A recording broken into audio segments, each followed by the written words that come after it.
Alright, so as with just about everything, there is a smart way and a stupid way to do things.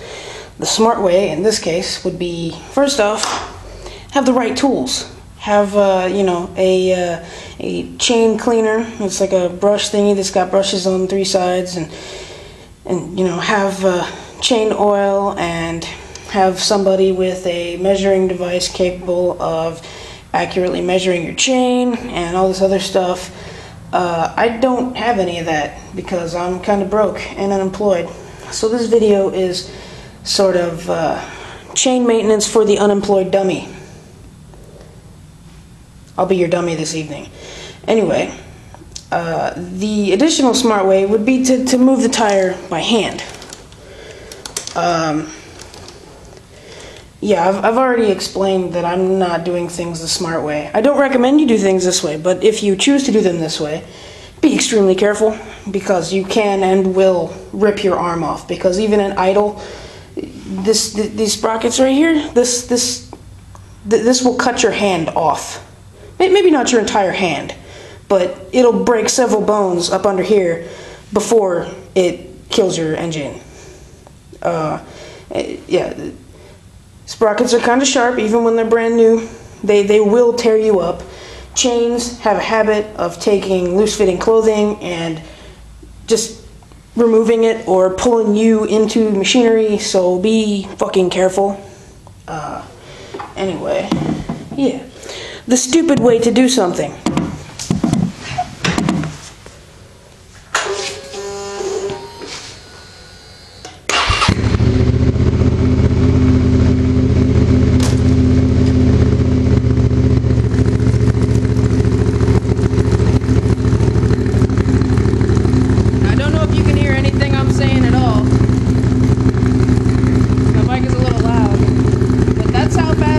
Spins in first gear at idle.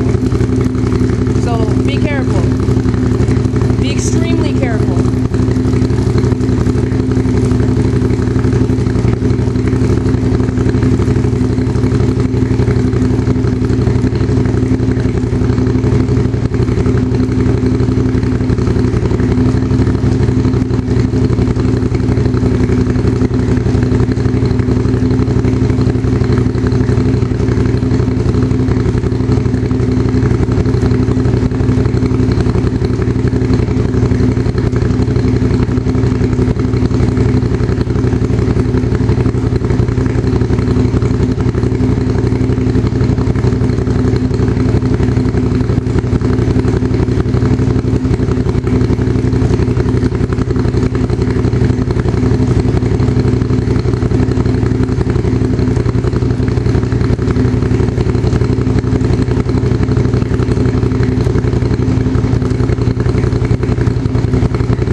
Turn the key off, and Yeah, you might not be able to see it all that well, and I don't want to be touching my camera because my hands are officially covered in road grime from my chain. I don't know how well it's going to pick it up, but yeah, that's nasty. But yeah, most of the purpose of using a brush in this thing is to get little debris and dust and crap out of the actual links of the chain. I'll go ahead and make sure that my jack stands are still good because I don't want to drop my bike. They appear to be good. I'm sure that was painfully loud. Now for the actual oiling of things, I'm going to do that manually. And what I'm going to do is put basically 1 drop of oil on each contact area, which is going to take forever. The WD-40 there was just basically to clean. I don't have actual chain oil because I'm broke. But if you have chain oil or dry Teflon lubricant or lithium lubricant, that all works amazingly. I just don't. So there you go. Anyway, yeah. You can probably figure out how to put a drop of oil on a chain link. I have faith.